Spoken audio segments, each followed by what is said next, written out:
आणि मतदान आला का धावत येता तुम्ही मत घ्यायला. पाण्याचा नाही ठिंबा पियाला का नाही. रोडला खडी निघाले का खरड पडलं ते कोण करायचा.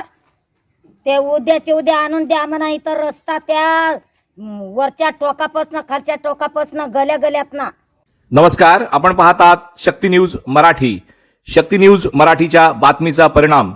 वारक आदिवासी वाडी मतदान बहिष्काराच्या इशाऱ्यानंतर खासदार सुनील तटकरे यांनी घेतली तात्काळ दखल. 24 तासात रस्त्याच्या कामाचा शुभारंभ.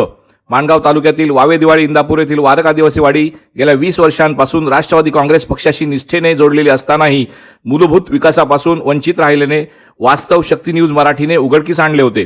दळणवळणासाठी रस्ता व पिण्याच्या पाण्याचा प्रश्न गंभीर बनल्याने ग्रामस्थांनी मतदानावर बहिष्कार टाकण्याचा इशारा दिला होता. मंगळवार दिनांक 23 डिसेंबर रोजी आदिवासी ग्रामस्थांनी आमचे प्रतिनिधी गौतम जाधव यांच्याशी संवाद साधून आपली व्यथा मांडली. या बातमीच्या 24 तासाच्या आत तातडीने दखल घेत महाराष्ट्र राष्ट्रवादी काँग्रेस पक्षाचे प्रांताध्यक्ष खासदार सुनील तटकरे यांनी तात्काळ हालचाली केल्या. बुधवार दिनांक 24 डिसेंबर रोजी सकाळी 10 वाजता वारक आदिवासी वाडीत रस्त्याच्या कामाचा शुभारंभ करण्यात आला. हा शुभारंभ राष्ट्रवादी काँग्रेस पक्षाचे रायगड जिल्हा कार्याध्यक्ष सुभाष केकाने यांच्या हस्ते पार पडला.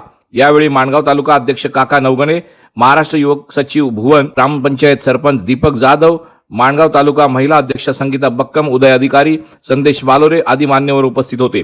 शक्ती न्यूज मराठीने मांडलेल्या बातमीमुळे अखेर आदिवासी वाडीला न्याय मिळाल्याची भावना ग्रामस्थांमध्ये व्यक्त होत आहे.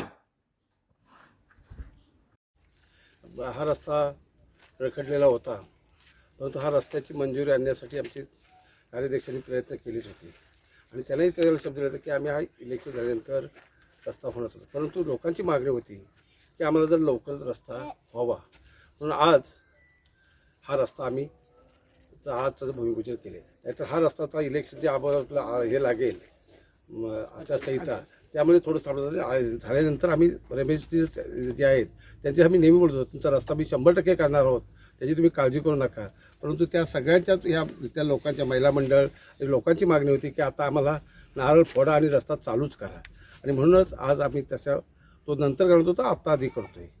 त्यामुळे आजचा भूमिपूजन कार्यक्रम झाला. तसंच या गावाचा जो पाण्याचा प्रश्न होता, मिळत नव्हता, आमच्या अध्यक्ष साहेब केकाडे साहेबांनी तिथे आज साहेबांच्या समोरच त्यांना फोन लावले आणि त्यांनी उद्या जो पूर्ण पाईप हे झालेला आहे तो पूर्ण दुरुस्त करून त्यांचं ते पूर्ण ह्या आदिवासी वाडीत कायमस्वरूपाचं पाणी मिळेल अशी व्यवस्था केली. आणि उलट त्या ह्यांना अधिकाऱ्यांना एवढंच सांगितलं आहे की तुमचा पाण्याचा 1 दिवस जरी खंड पडला तरी घाट माझ्याशी आहे आणि म्हणून ते पाण्याची व्यवस्था सुद्धा उद्यापासून होईल.